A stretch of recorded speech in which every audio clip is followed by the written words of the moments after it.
부모님이 자식을 너무 사랑하시고 또 그 사랑에 부모님의 사랑을 깨닫는 자녀들은 또 부모님을 사랑하게 되죠. 또 남편이 아내를, 아내가 남편을 사랑하게 되고 사랑하고, 그리고 이제는 이 형제를 사랑하는 마음을 또 가지게 되어지고 이제는 이웃까지 사랑하게 되어집니다. 점점 그게 이제 하나님의 사랑을 경험한 사람들의 사랑이 확장되는 그런 어떤 은혜를 경험할 때에 우리가 주 안에서도 하나 되어지고 사랑을 이룰 수 있구나. 그리고 또 하나님께서 말씀하신 사랑이 이웃 사랑이라는 것이 이런 뜻이구나. 그런 어떤 말씀에 대한 그 교훈을 알아서 순종하게 되어지는데, 그래서 이제 나중에는 신실한 사람들이 성경의 원리가 이거다. 하나님을 사랑하는 것이구나 우리가.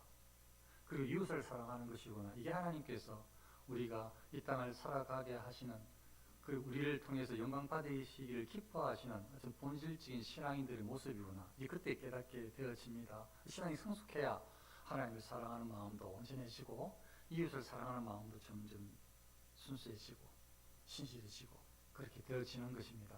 그렇지 않고 정말 사랑하기가 어렵잖아요. 정말 어렵습니다.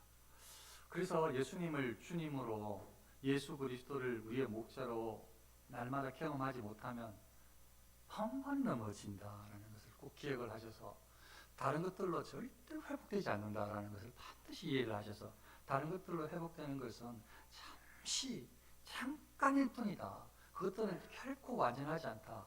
이 완전하게 회복될 수 있는 길은, 그 첫걸음은 바로 그 든든한 뼈대를 구축할 수 있는 길은 오직 예수께로 나아가는 길밖에 없다. 예수님이 나의 구주시고 예수님이 나의 목자심을 확신하면서 살아가는 길밖에 없다. 이걸 빨리 확신을 하여서 그 길로 우리가 매진을 해야, 그 길로 우리가 나아가야 흔들리지도 않고, 그리고 주 안에서의 그 어떤 참된 평안과 기쁨이라는 것을 비로소 맛보게 되어지고, 그리고 영적인 그런 평안함으로 살아갈 수 있게 되는 것입니다. 주님을 의지하지 않고 절대로 참된 평안은 없습니다. 그냥 모방만 있을 뿐입니다. 평안하다, 기쁘다, 모방이. 잘 때도 일어나서 무슨 일만 터질 때마다 불안할 수밖에 없습니다. 주님 안에 안길 때에 진짜 평안이 있어요. 날마다 또 주마다 말씀을 들을 때마다 어떻게 하면 예수님께 온전하게 나아갈까? 예수님과의 교제가 완전한가? 그렇게 몸부림치시면서 우리 함께 신앙생활을 하실 때 그게 바른 길이다라는 것을 꼭 기억을 하시면서, 제자들은 이미 예수님이 사랑의 대상이 됐습니다.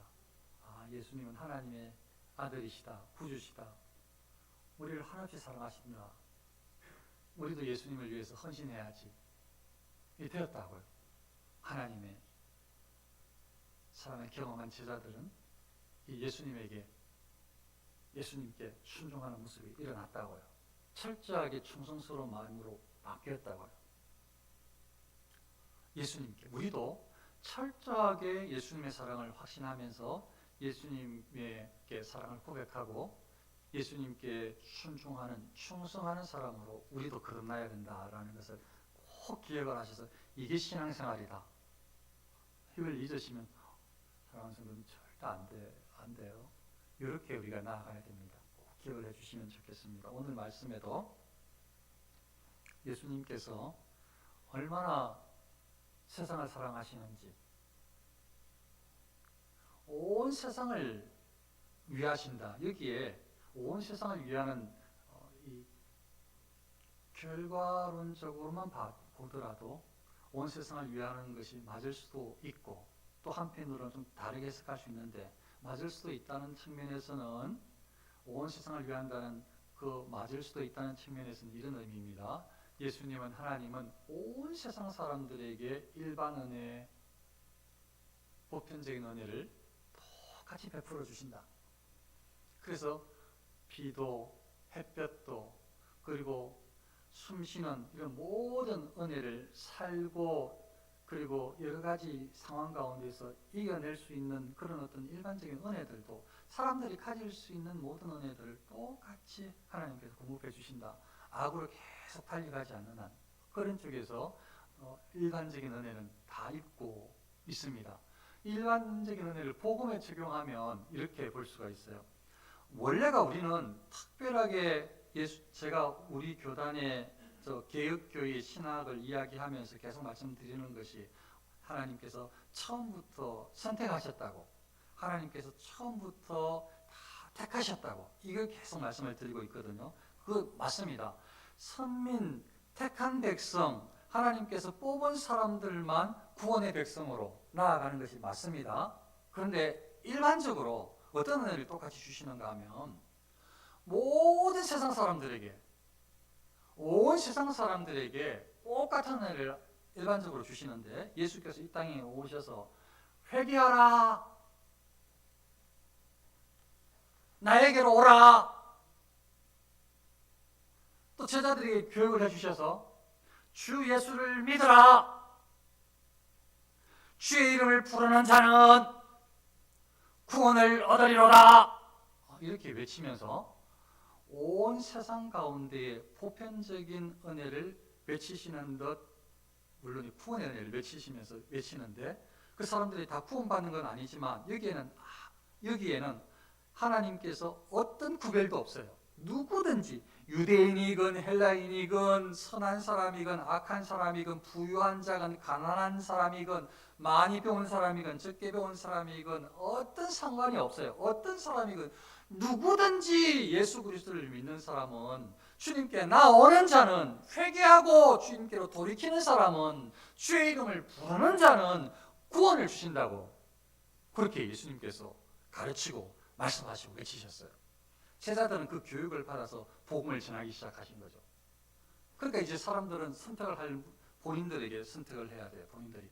예수님께서 당신이, 저분이 지금 구원자라고, 구주라고 자신을 밝히시고 하나님의 아들이라고, 구약에서 말씀하시는 메시아가 바로 자신이라고 알리시는데, 저분밖에 길이 없다고, 저분이 유일한 진리라고, 당신으로 말미암지 않고는 하나님께 갈 수 있는, 구원받을 수 있는 길이 없다고, 유일한 길이라고 당신을 드러내셨는데, 그걸 듣고 믿을 것인지 아니면 믿지 않을 것인지는 다 세상 사람들 각자의 몫에 다 달려 있어서, 믿는 사람은 구원에 이르고 믿지 않는 사람은 심판을 받게 되는 것입니다. 일반적으로 그래서 모든 은혜가 세상 사람들에게 미쳤다, 이렇게 말씀드릴 수가 있어요. 주님의 은혜가 차별 없이 다, 누구든지 믿기만 믿으면 다 구원을 얻으니까 예수님은 차별하지 않으셔요. 하지만 엄밀하게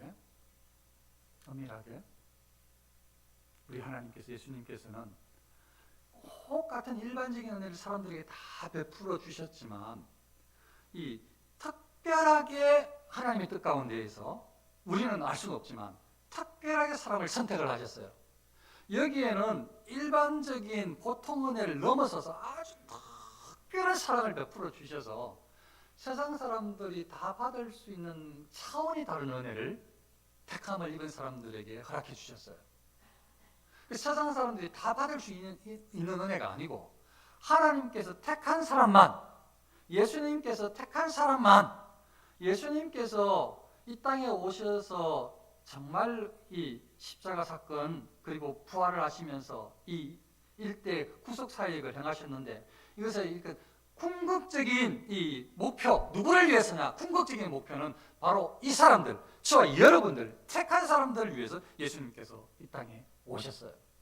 그래서 우리를 위해서 얼마나 큰 사랑을 베풀어 주셨는지, 저와 여러분들을 위해서 이걸 진짜 경험을 하고 이걸 마음에 새기셔야 되거든요. 제자들은 이걸 다 알았을 거라고 저는 확신을 해요.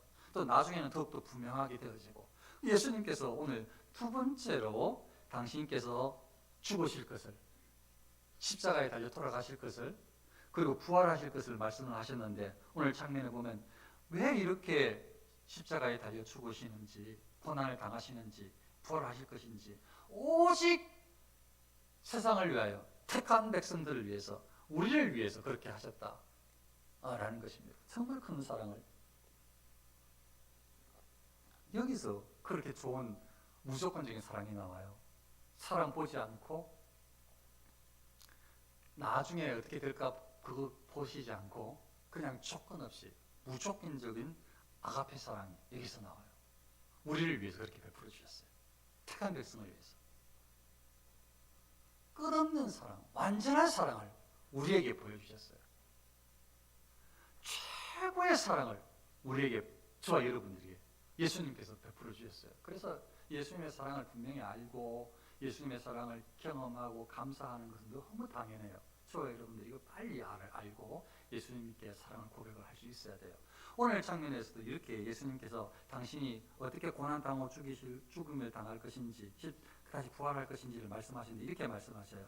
인자가 장차 사람들의 손에 넘겨진다는 말이요.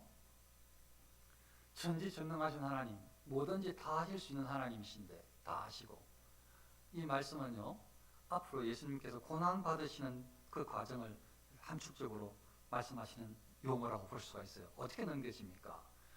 예수님을 당신을 다 내던져셔서 이 유대의 장로들에게, 서기관들에게, 그리고 사내들인 공의의 의원들에게, 제사장들에게, 이 전부 다 이렇게 넘겨지시면서 여기에 끌리면 저기 잡아가라 그러면 저기 잡혀서 가고, 저기 끌고 가면 끌려가고, 때리면 맞고, 이 집으로 끌고 가면 그 집에 끌려가고, 저 집으로 끌려가면 저 집에, 저 사람한테 붙이면 저 사람한테 끌려가고, 그냥 예수님은 자신을 다 이제 우리를 위해서, 그걸 이루기 위해서 인자가 장차 사람들의 손에 넘겨져 이 사람한테 넘겨지고, 저 사람한테 끌고 가면 저 사람한테 넘겨지고, 저 사람한테 끌고 가면 저 사람한테 넘겨지고, 마지막에 빌라도에게 그렇게 사형을 선고다. 그럼 예수님께서 그렇게 사람들한테 끌려서 초라하게, 다른 말로 말하면 겸손하게, 만왕의 왕이시지만 자신의 이 왕위를 드러내시지 않고 이 일을 이루기 위해서, 왕으로서 온전하게 서시기 위해서 자신을 희생시키시는데 끊임없이 그냥 이 모욕과 이 핍박을, 이 채찍을 맞으시면서 고난을 당하시는 그 순종하시는 모습을 보여주시면서 우리에게 사랑을 이루기 위해서, 저와 여러분들을 구원하기 위해서 그렇게 겸손히 걸어가셨어요. 그리고 예수님께서 이제 죽이심을 당하셨는데 사람들이 죽였죠. 예수님을 못 박게 죽여라고 했죠. 예수님은 죽임을 당하셨는데 그 십자가가, 이 십자가가 지금은 너무 명예스럽고 아름다운 십자가인데, 영광의 십자가인데, 예수님께서 부활하신 이후에는 그전까지만 해도 그 십자가는 진짜 말도 하기 싫은 가장 모욕적인 아주 악한 그 사형틀이란 말이죠. 그러니까 그 사형틀에 예수님을 매다는 거니까 가장 모욕을 준 거죠. 너 살인 죄인이다, 뭐 오히려 너는 죽어 마땅한 죄인이다, 이렇게 해서 십자가에 매달아라, 이렇게 한 거니까요. 그렇게 예수님은 죽임을 당하셨어요. 왜요? 저와 여러분들 택한 백성을 구원하기 위해서, 저와 여러분들을 위해서, 특별히 택한 백성들, 결과론적으로 택한 백성들을 위해서 예수님은 죽으러 오셨어. 예수님은 십자가에 달려 가장 모욕적인 십자가가, 영광의 십자가가 아니고 그 당시에 사람들이 가장 저주하는 저주의 십자가를 지셨어요.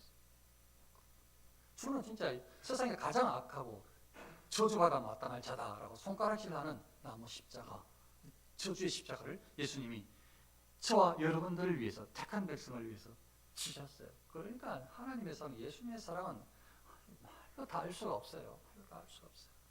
예수님께서는 그뿐만 아니고 사흘 만에 다시 부활하셨어요. 아니 왜 사람들은 계속 이 땅에서 오래 살고 싶어가지고, 하나님께서 양심에 주셔서 다 답을 알려줬는데 사람들은 그거 계속 부정해요. 다른 이론이 더 좋다는 거지. 뭐 기독교에 그냥 죽어서 천국 간다는 건 그건 모르겠고, 기독교인들조차도 그냥 윤회사상을 받아들여가지고 내가 다시 태어난다면, 내가 다시 인생을 살아간다면, 기독교는 절대 다시 태어날 수가 없어. 사람이 죽는 것은 정해졌어. 그런데 그게 좋거든. 진짜 기독교 우리가 말하는 것도 뭐 그건 그렇게 될지는 모르겠지만 말하는 건 재밌어요. 다시 태어난다면, 내가 다시 산다면. 그 또 뭐 전생 체험 뭐 이런 거 이렇게 TV에 나와서 뭐 하는 걸 보니까 막 사람이 막 꿈속으로 들어갔는지 모르겠지만 막 자기가 간다, 고려시대 갔다고 무슨 옷을 입었다고 막 하고 막 내가 뭐 왕자니 뭐 공주니 뭐 어디에 뭐였니 이야기하면서 막 전생 체험 한다고 와 되게 재밌어. 그 나도 옛날에 무엇을 했을까? 기독교인도 거기 그냥 막 재밌어 해 막. 얼마나 사단이 이 세상에 사고를 흐트러 놓는데 사실 조금만 하나님 앞에 정직하면 양심을 보면 그게 두드리면 알 텐데 그 알면서 그래서 조상들이 제사를 드릴 때에는 조금 알았어. 돌아가셔서 우리 부모님이 우리의 조부모님이 돌아가셔서 여기 지금 없다. 돌아가셨다고 알아놓고 또 어느새 또 안 돼. 얘 또 다시 태어난대.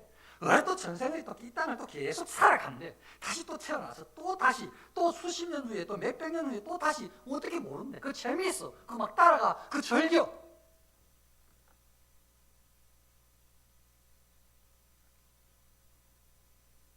한 번 죽는 것 사람에게 다 정해졌어요.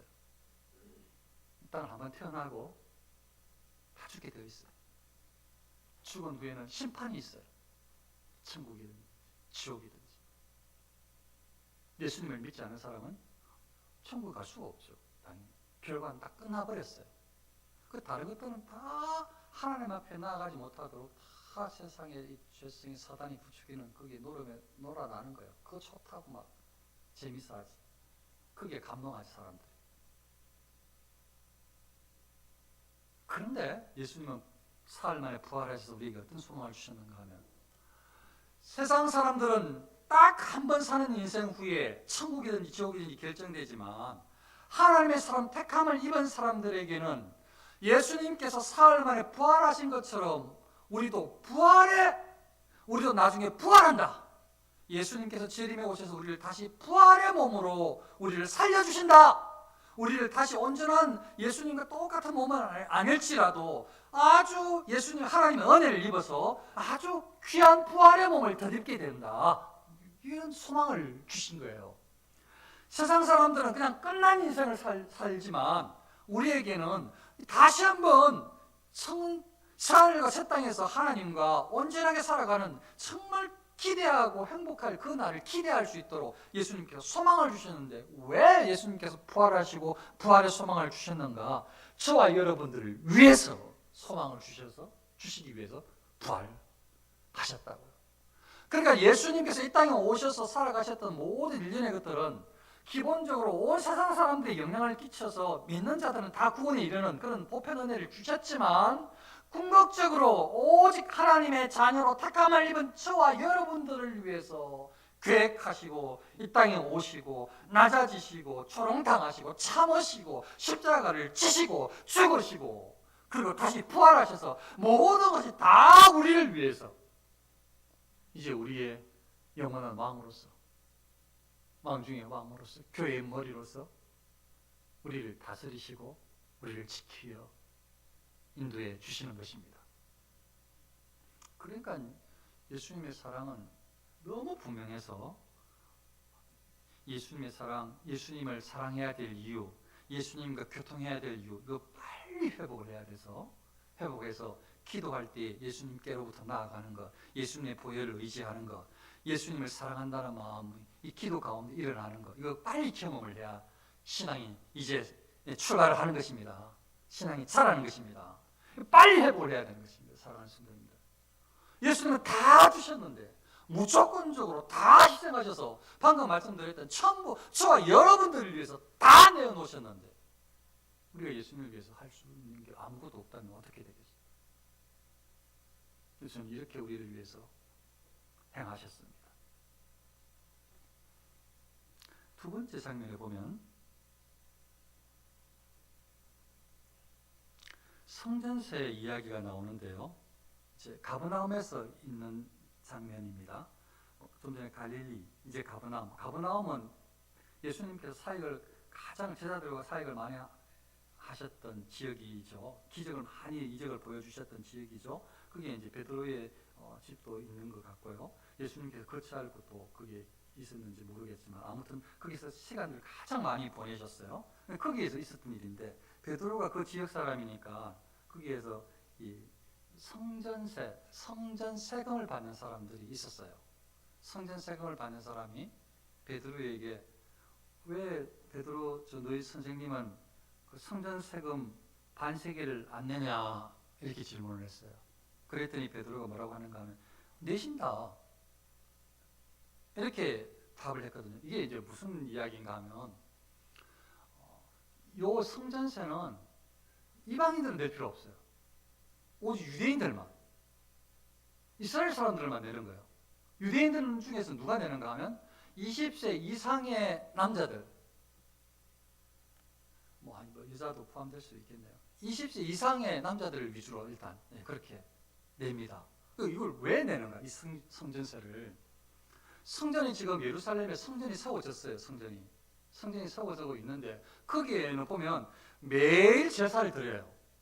매일 1년 된 양으로 아침 저녁으로 2마리씩 잡아서 제사를 드려요. 그리고 또 그것뿐만 아니고 포도주나 또 밀가루, 뭐 기름 이런 것들로 같이 제사를 계속 드려요. 매일. 이거 누가 내요? 기름값 누가 내냐고 이거요. 아니 이거 누가 돈으로 사서 내냐고요. 누가 이걸 내요? 이거 누구한테 지금 성전에서 제사를 하나님께 올리게 하고 있는 거예요? 이스라엘 백성들을 위해서 하고 있는 거거든요. 그래서 이 성전세는 이스라엘 백성들, 유다 백성들 20세 이상 된 사람들에게 성전세 반세계를 내게 하는데 반세계는 이틀 분삭이야. 1당이 5만 원이면 10만 원, 1당이 10만 원이면 20만 원 정도라고 생각하시면 돼요, 대략. 그래서 1년에 한 차례 세금을 내는데 그 나라의 이 유대력으로는 아달을 12월이고 지금 우리 시대 양력으로 따지면 한 3월 정도 해당돼요. 지금 한 3월 정도 된다 그러면 3월 달 정도 되면은 이제 세금을 거둔다고 고지를 해요. 성읍이라든지 사람들이 많이 모이는 곳에. 그래서 언제 하냐면 15일부터 세금을 거두겠습니다 하면서 세금을 거두는 세금소를 세워요. 그 지역에마다, 뭐 돈마다 사람들이 많이 모이는 곳에 고지를 했어요. 초에 이제 한 15일 정도 되면 세금을 거두겠습니다 이렇게 이야기를 해서 1년에 한 번 내는 반세겔 거두겠습니다 이렇게 고지를 해요. 그러면은 15일 정도 되면은 이제 거기에 이 세금을 거두는 세금소를 세워놓고 거기서 세금 징수자들이 사람들한테 세금을 내라 해서 거둔단 말이에요. 언제까지 거두냐? 25일까지. 한 열흘 정도 되지 대략. 자, 그러면 25일 정도까지 열흘 안에 세금을 못 낼 수도 있잖아요. 만일 세금소에서 세금을 내야 되는데 유대인들이 20세 이상 된 사람들이 못 냈을 경우에는 이제는 이 세금은 예루살렘 성전에 가서 내야 돼. 지금은 각 지역에 세워진 세금소에서 세금을 낼 수 있었지만 이거 못 내면 10일 안에서 못 내면 나중에는 이제 성전에 저 예루살렘까지 올라가가지고 먼 길을 가야 될 수 있어요. 집이 멀면 먼 길을 가서 세금을 내야 돼. 거기 가서. 그러니까 대부분 아마 이때 여기에 낼 거예요. 이 세금은 왜 내냐? 방금 말씀드렸던 대로 그런 어떤 제사를 드리는데도 돈이 필요하고 또 거기에 제사를 드리는 일들을 하는 제사장들이 입는 의복, 예복을 위해서도 돈이 필요하고 이게 뭐 돈이 여기저기 들어갈 게 보통 많은 게 아니에요. 그래서 온 유대인들 중에 이렇게 20세 이상의 돈을 내게 하면 이게 이제 돈이 많이 된다고요. 그걸 가지고 1년에 이렇게 돈을 거두어서 그걸 가지고 매일 제물을 하나님께 올리는 거예요. 매일 제사를 드리게 하는 거죠. 자, 그런데 이걸 내야 되냐 말아야 되냐 이거죠. 근데 그 세금을 거두는 사람들이 베드로한테 왜 너희 선생님은 세금을 안 내냐? 이렇게 하니까 내신다. 이렇게 이야기를 하고 예수님께서 계신 집에 들어갔는데 예수님께 이제 말해야 될 것 아니에요. 예수님 좀 전에 세금 징수자들이 이렇게 이야기해서 제가 그냥 예수님 내신다고 했습니다. 이렇게 말을 해야 되는데 딱 들어가서 이야기를 하려고 하는데 예수님 먼저 말씀하시네요. 예수께서 먼저 이러시되 예수님께서는 벌써 다 알고 계신 거예요. 방 안에서 저기 무슨 일이 있었는지 동네에서 무슨 일이 있었는지 베드로가 누구와 무슨 이야기 했는지 다 알고 계신 거예요. 그 베드로가 아무 말도 안 했는데 그냥 예수님이 먼저 딱 말씀을 거는 거예요. 예수께서 먼저 이르시되 시몬아 네 생각은 어떠하냐? 세상 임금들이 누구에게 관세와 국세를 받느냐? 자기 아들에게냐 타인에게냐? 지금 베드로가 세금 징수자들 만나가지고 세금 내라고 하는 이야기를 듣고 낸다고 하고 왔는데 그 예수님한테 이야기해야 되는데 예수님은 아니야 딱 알고 계시면서 지금 이 질문을 베드로한테 오자마자 먼저 말씀하시는 거예요. 세상에 왕들이 있다면 민주공화국 나라 대한민국 말고요 왕이 다스리는 나라 있다면 그 나라 왕이 다스리는 나라에서 왕이 국세를 거두는데 자기한테 거두냐고요? 자기 아들한테 왕자한테 거두냐고요? 국민한테 거두든지 왕이 아주 힘이 좋아서 아니면 전쟁을 잘 치르는 전쟁 영웅이라서 다른 나라를 정복했으면 저 피정복된 저 나라에 크게 막 다 갖다 내라고 아니면 뺏어가지고 그 자기 나라를 부여해 우리 백성들에게는 세금을 줄여주고 저기 막 정복한 나라 그 왕창 세금을 떠내겠죠. 만일 그런데 그러니까 왕은 이래도 저래도 자기 아들한테는 세금 안 걷어.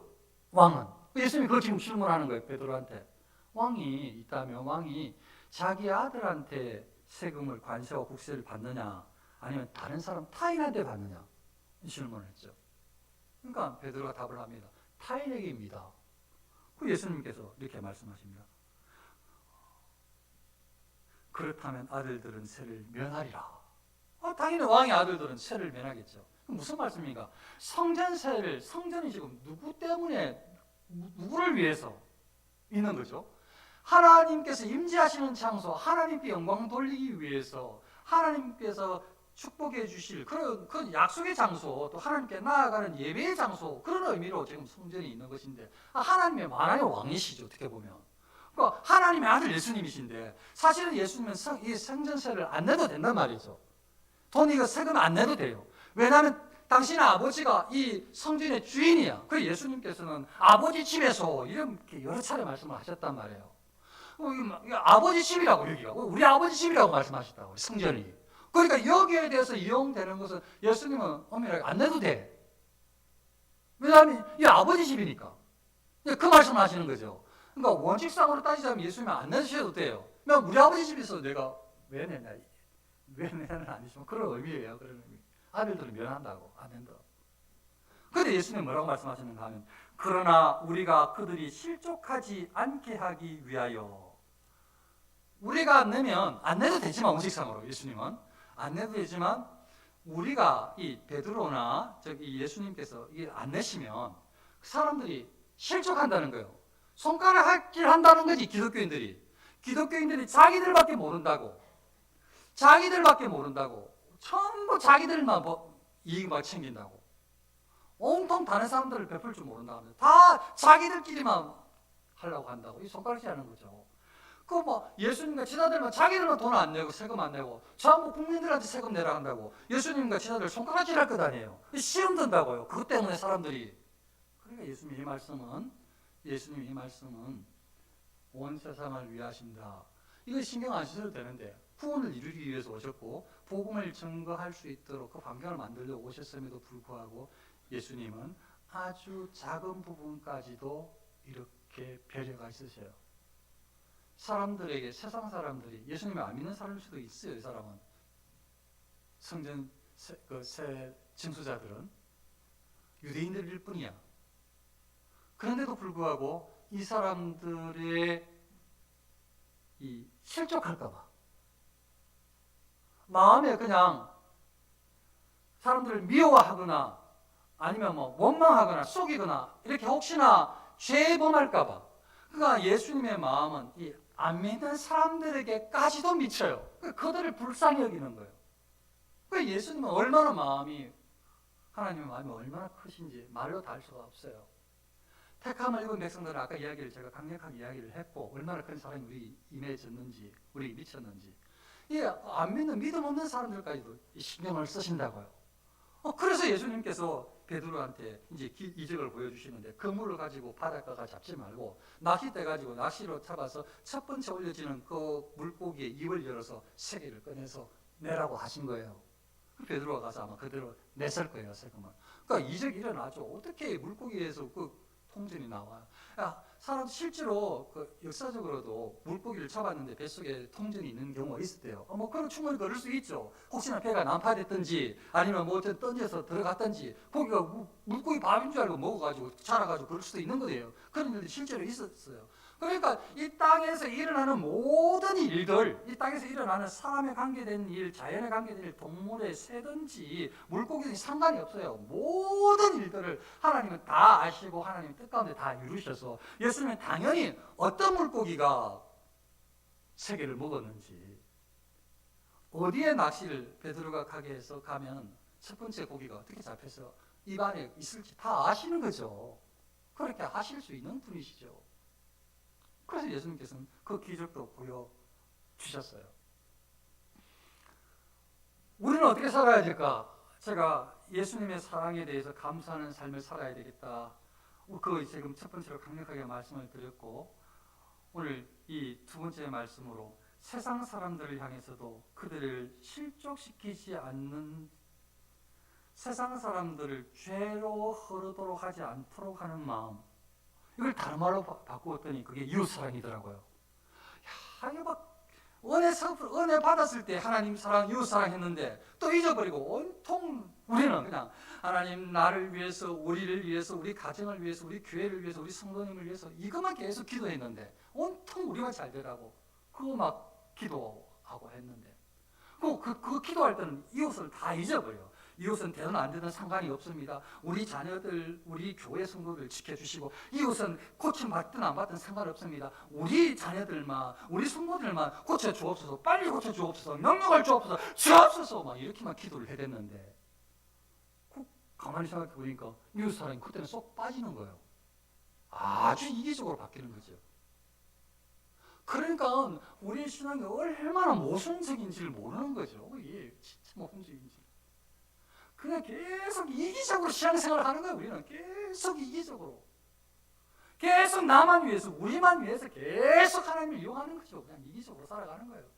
근데 은혜를 받으면 이웃사랑인데, 이웃사랑은 다른 사람을 배려하는 것인데, 다른 사람이 죄에 빠지지 않도록 하는 것인데, 나만 죄에 빠지는 것이 아니고, 나만 손해보는 것이 아니고, 다른 사람도 죄에 빠지지 않고 손해보지 않게 하는 것인데, 그걸 잘 못 깨닫는다고 우리가.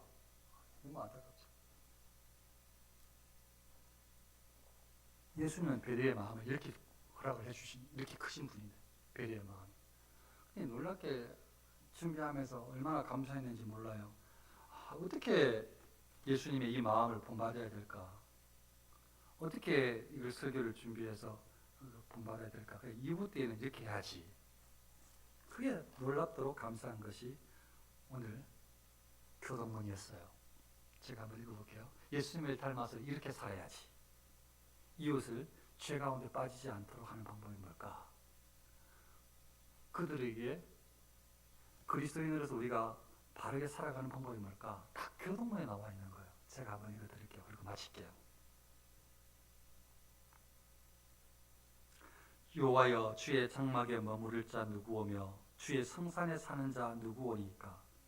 정직하게 행하며 공의를 실천하며 그의 마음에 진실을 말하며 그의 혀로 남을 허물하지 아니하고 그의 이웃에게 악을 행하지 아니하며 그의 이웃을 비방하지 아니하며 그의 눈은 망령된 자를 멸시하며 여호와를 두려워하는 자들을 존대하며 그의 마음에 서운한 것은 해로울지라도 변하지 아니하며 이자를 받으려고 돈을 꾸어주지 아니하며 뇌물을 받고 무지한 자를 해하지 아니하며 살아가는 사람. 이렇게 은혜를 주시는 거예요. 그래서 막 너무 좋더라고요. 저는 그냥 설교를 준비하는데 하나님께서 간섭해 주시는 것 같아서 너무 좋더라고요. 저는 당연히 하나님께서 간섭을 하시죠. 어떻게 예수님의 모습, 배려하는 모습으로 세상 가운데 살아갈까? 뭐 크게 할 거 없어. 뭐 크게 이웃 사랑할 거 없이 정직하게 그냥 다른 사람들한테 그냥 다른 사람들을 막 욕하지 말고 좀 다른 사람들 비방하지 말고 그냥 당당하게 다른 사람들 해하려고 뇌물 받지 말고 그렇게 살면 되는 거예요. 그렇게 살면. 그러면 이게 다른 사람들을 기본적으로 배려하며 살아갈 수 있는 거죠. 이웃을 사랑하며 할 수 있는 거죠. 너무 감사하더라고요.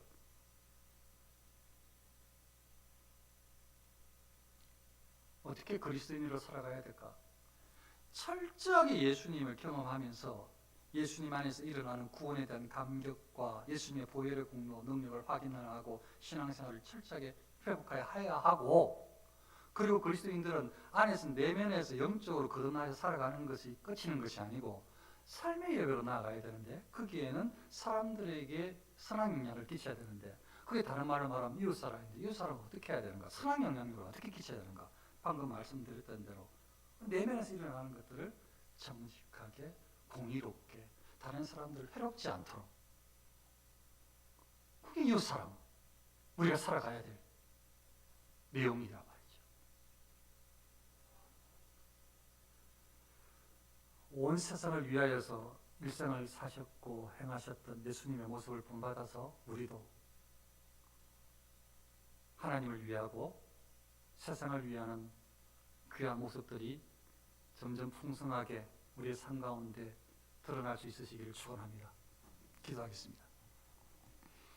아버지 하나님, 저희에게 성령의